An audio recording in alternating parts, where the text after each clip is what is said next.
Good morning, everyone. First of all, thank you to Brand Innovators for providing us a forum to have this discussion this morning, and thank you to Mediahub for hosting us in this beautiful office.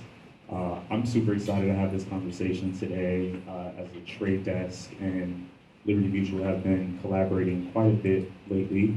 And so one thing I do know about this Liberty Mutual team is that they are quite data centric in their approach.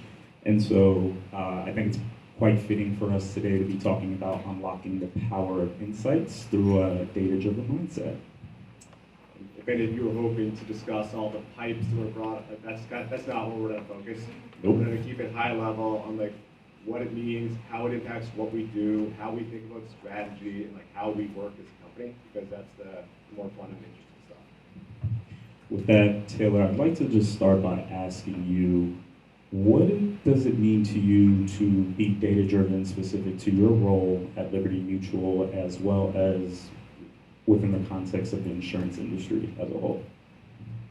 I guess before I jump in there, I'll take a step back and introduce myself. So Taylor Byrnes, I've been at Liberty for 13 years, which sounds crazy every time I say it. And I spent the past decade in various marketing-ish distribution type realms, but wasn't how I came into the company. Kind of stumbled my way there. But we talk about data, and it is super important, but it really gets back to knowing your customer and knowing them who they are before they come to you, and knowing who they are when they're with you. And how do you balance those things? How do you find the right people? How do you bring them in? And then how long can you keep them as a customer? Those are really important. And we say, why does that matter for insurance? It matters in every business, but insurance is weird. It's quirky. If I'm selling bicycles, and I have a bicycle, I'm manufacturing it, and the price of tires, whatever it is, goes up. I know that when I'm going through, it's tires went up. Can I increase the price of tires? And okay, yep, still making it, turn it through, and the bike was going to be $200, now it's $220. Everyone's happy, maybe not the consumer, but that's kind of everything gets more expensive. I think we all realize that in the current market. Insurance is weird. We sell Taylor a product, we don't know what the cost is. We can see how things move. You can look out there and you can say, okay, anyone's bought a car recently, yikes, cars got expensive. So when we replace a car, that gets expensive. Labor gets expensive, repairing cars gets expensive, parts gets expensive. And so we have to say, hey, what is that product going to cost us? And it's a guess. And it's different for every person, and it's forward-looking. And so data becomes really important to say, hey, what do we think this person is going to cost if we charge them the appropriate price? And it's challenging, it's weird, but it creates the excitement of getting that right, because it's not easy. I want to double click on something you mentioned about having just stumbled into marketing. And I think one of the most interesting things that I've learned collaborating with your team is that there are quite a bit of folks within your marketing organization that don't necessarily have tried and true marketing backgrounds, right? Some of them are former policy analysts or have finance backgrounds. So can you talk about the advantages that brings to your team when you're connecting media insights to and business results for Liberty Mutual? Yeah. We have, I don't know if you call it a vision statement, a mission statement, but we drive profitable growth by being experts at the intersection of media, insurance, analytics, and the consumer. And it's that the intersection is the really important part there. Because to do the job well, you have to wear multiple hats. And so that's tough. Like I said, insurance is a unique kind of quirky space. Media is challenging. Understanding the consumer, as we all know, super challenging. And having an analytical or data-driven mindset. And so we try to live that. It's not a mission statement. It's how we hire and recruit. We bring in people with different backgrounds. Some people come in from a more traditional media background, and we try to teach them up on insurance and how we operate. We also hire folks that came out of other parts of the company. Hey, you worked on designing an auto product. That gives you a good understanding of how we sell things to people, what it actually looks like. And we bring them over and say, we're going to teach you how to work in Google Ads and run search. And they have a different background. And the real benefit there is that experience rubs off on everyone. And so you get people, when they have a conversation around the room, people have a different background, and you see that upskilling happen. And like that's the secret sauce, where you have all these interactions happening together. And every person is a little bit different on that spectrum, but holistically it makes for a good mix.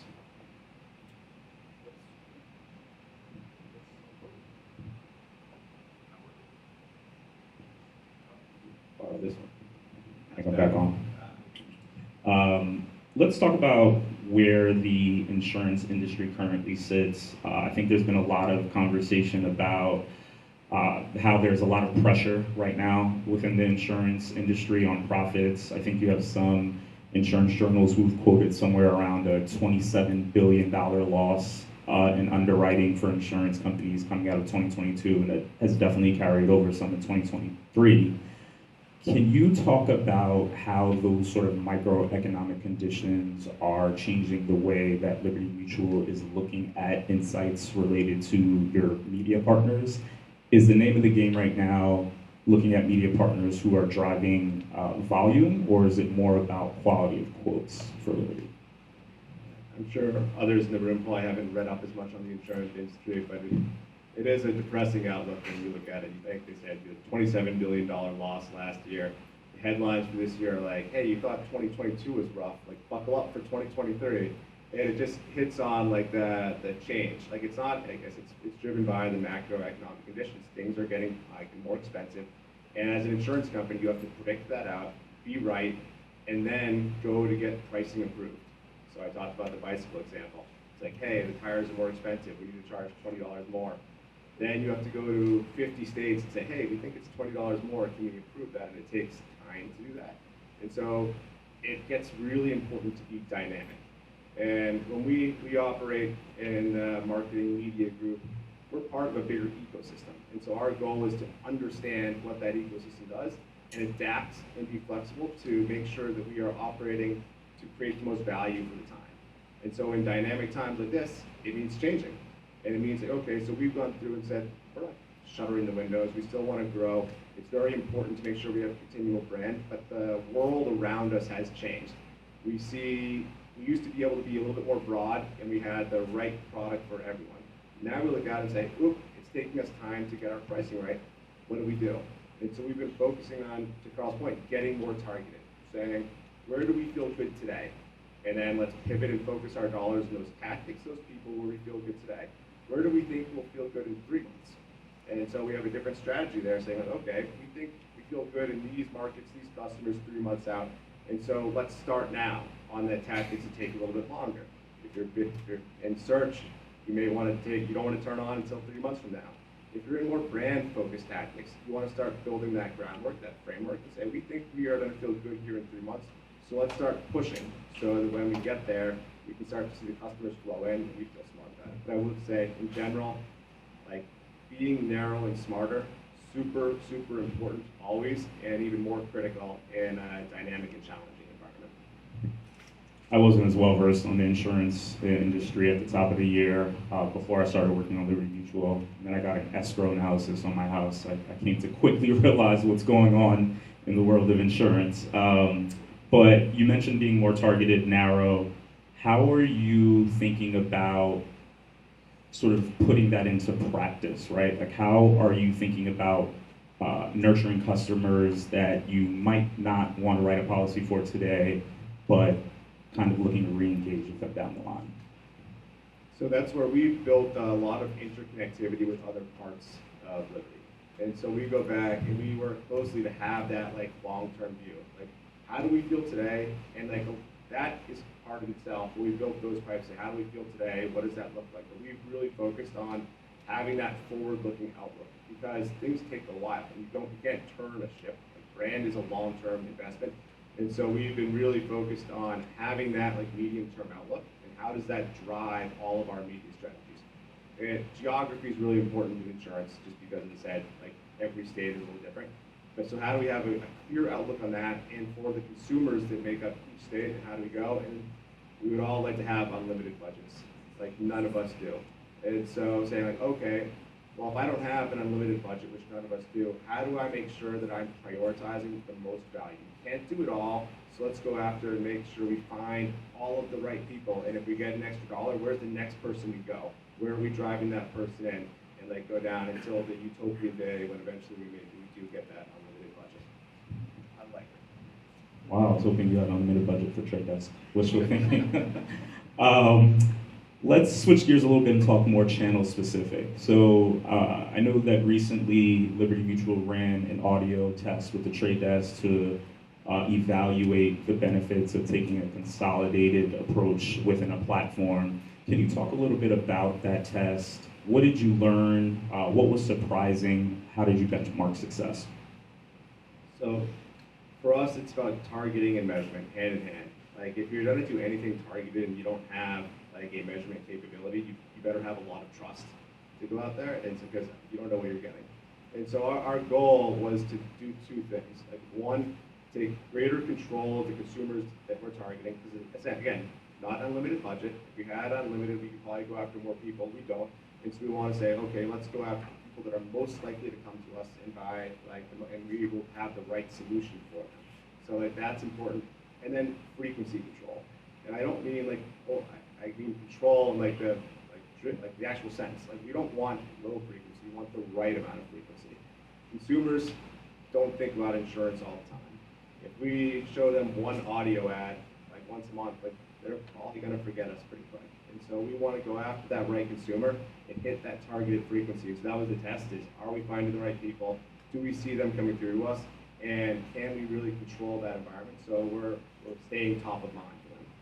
And on the subject of finding the right people, when you're looking to activate a target audience, how is Liberty Mutual finding comfort in the audiences that you're actually activating?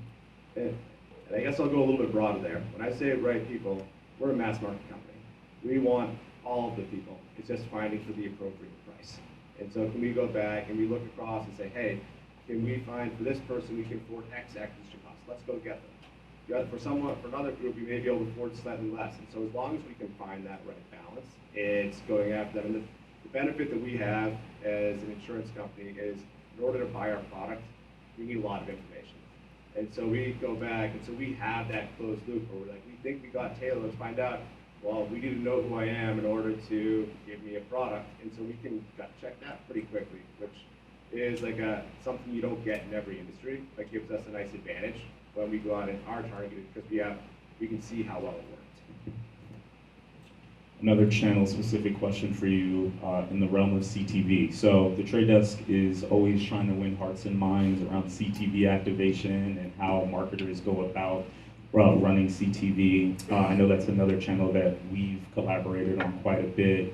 Can you talk about what you're seeing from your side as it relates to running CTV programmatically in a platform? What is the effect that's having on long-term value of a customer? And how are you balancing the different pricing dynamics that come with such a change in how you activate?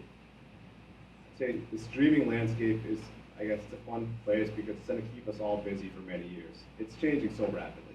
At Liberty, one of our goals is to be on the living room screen.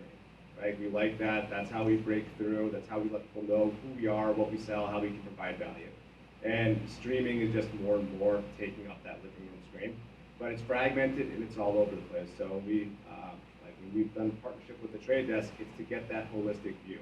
Like how are we, one, with the places where we're already buying?